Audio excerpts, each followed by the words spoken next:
अस्सलाम वालेकुम मेरे प्यारे अजीज viewers, welcome to my channel. उम्मीद करती हूँ कि आप सब खैरियत से होंगे। आज का टॉपिक बहुत ही इन्फॉर्मेटिव होने वाला है, ख़ास तौर पर उन लोगों के लिए जो इस्लामिक असूलों के मुताबिक इन्वेस्टमेंट करना चाहते हैं और हलाल तरीके से अपनी सेविंग्स पर ज़्यादा से ज़्यादा मुनाफा हासिल करना चाहते हैं।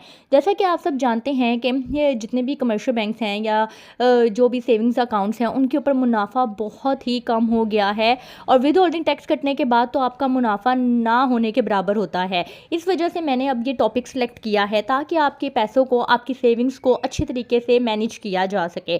अगर आप भी सोचते हैं कि आपकी सेविंग्स सिर्फ और सिर्फ बैंक अकाउंट में रुकी ना रहे बल्कि श्रेय कंप्लाइंट इन्वेस्टमेंट के जरिए बढ़ती रहे, तो आज की वीडियो आपके लिए है। आज मैं बात करूंगी अल मीज़ान इन्वेस्टमेंट के बारे में। पाकिस्तान का सबसे बड़ा इस्लामिक इन्वेस्टमेंट प्लेटफॉर्म है, जैसा कि आप सब जानते हैं, जहां आप अपना पैसा हलाल बिजनेसेस में इन्वेस्ट करके बेहतरीन मुनाफा कमा सकते हैं, जिसमें बहुत से फंड्स होते हैं, जैसे म्यूचुअल फंड्स होते हैं, इक्विटी फंड्स होते हैं। अब इन दोनों को भी मैं आपको एक्सप्लेन करके बता देती हूँ कि बेसिकली म्यूचुअल फंड्स क्या होते हैं, क्यों आपको इसमें जो है वो इन्वेस्टमेंट करनी चाहिए, इक्विटी फंड्स क्या होते हैं, उसमें रिस्क कितना होता है। क्योंकि आज मैं आपको सारी बेसिक्स बताऊंगी ताकि आपको पता हो कि अगर आप अपना पैसा इन्वेस्ट करना चाह रहे हैं, जहाँ पे इन्वेस्ट करना चाह रहे हैं वहाँ के प्रोडक्ट्स की बेसिक्स क्या हैं।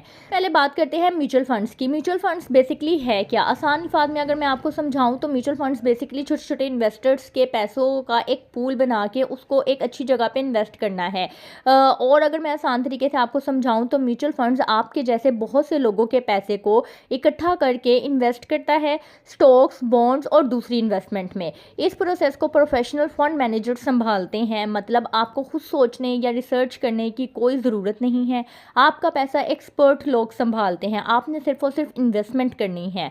अब मैं आपको बता दूं कि इक्विटी फंड्स क्या होते हैं। इक्विटी फंड्स बेसिकली ये म्यूचुअल फंड्स का वो हिस्सा होता है जो आपके पैसों को कंपनीज के शेयर्स में लगाया जाता है, यानी कि डिफरेंट कंपनीज के शेयर्स परचेज किए जाते हैं आपके पैसों से। जब वो कंपनीज मुनाफा कमाती हैं तो आपका पैसा भी बढ़ता है। इसमें रिस्क होता है लेकिन प्रॉफिट के चांस बहुत ज़्यादा होते हैं। जहाँ रिस्क होता है वहाँ रिस्क भी बहुत ज़्यादा होते हैं, लेकिन जाहिर बात है कि रिस्क में दोनों पहलू होते हैं। रिस्क लेने से आपको लॉस भी हो सकता है और प्रॉफिट भी हो सकता है। एनी हाउ हम नेगेटिविटी की तरफ नहीं जाएंगे, हम पॉजिटिविटी की तरफ जाएंगे।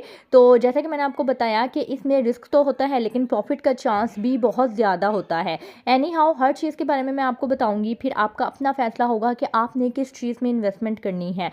अब आप सोच रहे होंगे कि मैंने अल मीज़ान इन्वेस्टमेंट ही क्यों कहा है, कोई और जगह पे, किसी और जगह पे या किसी और सोर्स के ज़रिए हम क्यों नहीं म्यूचुअल फंड्स इन्वेस्ट कर सकते। इसके भी रीज़न मैं आपको बता देती हूँ।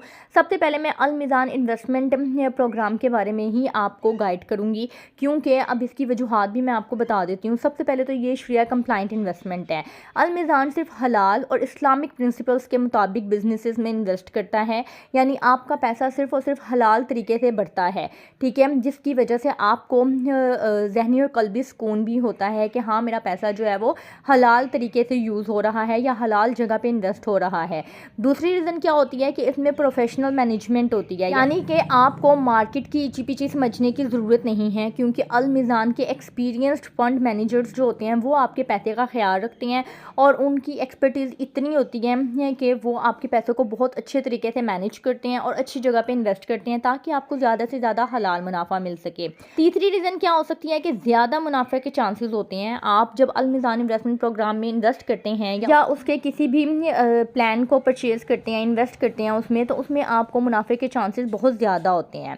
वो किस तरह से कि सेविंग अकाउंट्स में फ़िक्स्ड प्रॉफिट मिलता है, लेकिन म्यूचुअल फंड्स में आपके पैसे के ग्रो करने के ज़्यादा से ज़्यादा चांसेस होते हैं, क्योंकि इसमें आपको कोई लिमिट नहीं होती, इसका कोई फिक्स्ड रेट नहीं होता। आपको बहुत ज़्यादा रेट भी मिल सकता है और नॉर्मल रेट भी मिल सकता है। तो ये सारी की सारी जो है वो मार्केट सिचुएशन पे डिपेंड करता है। चौथी रीज़न क्या हो सकती है कि छोटी सी अमाउंट से आप इसकी जो है वो स्टार्टिंग ले सकते हैं। आपको कोई बहुत बड़ी इन्वेस्टमेंट करने की ज़रूरत नहीं है। अगर आपका है कि आपके पास सिर्फ 1000, 2000, 10,000, 5000 या 50,000 हैं, तो आप उससे भी अपनी मीन के जो भी आपके पास सोर्सेज अवेलेबल हैं, आप उसको मद्देनज़र रखते हुए कोई भी प्रोडक्ट ले सकते हैं जो कि कम से कम इन्वेस्टमेंट से शुरू होती हो। लाखों की ज़रूरत नहीं है, आप थोड़ी सी रकम से भी अपने इन्वेस्टमेंट सफ़र को शुरू कर सकते हैं। तो ये थी सारी रीज़न आपको बेसिक समझाने की, और ये तो अभी स्टार्टिंग है। मैं इंशाल्लाह अपने चैनल पर अलमिज़ान इन्वेस्टमेंट के तमाम तर प्रोडक्ट्स को या उनके मैक्सिमम प्रोडक्ट्स को, जैसे कि मीज़ान रोज़ाना आमदनी fund, daily income plan, Meezan sovereign fund, super saver plan, Islamic income fund, हज fund, each and everything, specially जो है वो इसका कैश फ़ंड इन्वेस्टमेंट जो है, सारों को मैं डिटेल में इंशाल्लाह कवर करने वाली हूँ, ताकि आप लोगों को इसकी एक सीरीज़ बन जाए और आप लोगों को जो भी जिस भी इन्वेस्टमेंट, जहाँ पे भी आपने इन्वेस्टमेंट करनी हो, आपको कोई भी कन्फ्यूजन ना रहे। अगर आप चाहते हैं कि आपकी सेविंग सिर्फ रुकी ना रहे बल्कि बढ़ती रहे, वो भी हलाल तरीके से, तो मेरे चैनल के साथ कनेक्टेड रहें। आपकी सेविंग आपके फ्यूचर का बेहतरीन टूल है, बस उसे सही जगह पर आपने इन्वेस्ट करना सीखना है। अगली वीडियो में जहाँ मैं आपको अलमिज़ान के अगले इन्वेस्टमेंट प्लान की डिटेल समझाऊंगी इंशाल्लाह। तब तक के लिए अपना और अपनी सेविंग्स का ख्याल रखिएगा। मुझे दुआओं में याद रखिएगा। मुझे इजाज़त दीजिएगा। अल्लाह हाफिज़।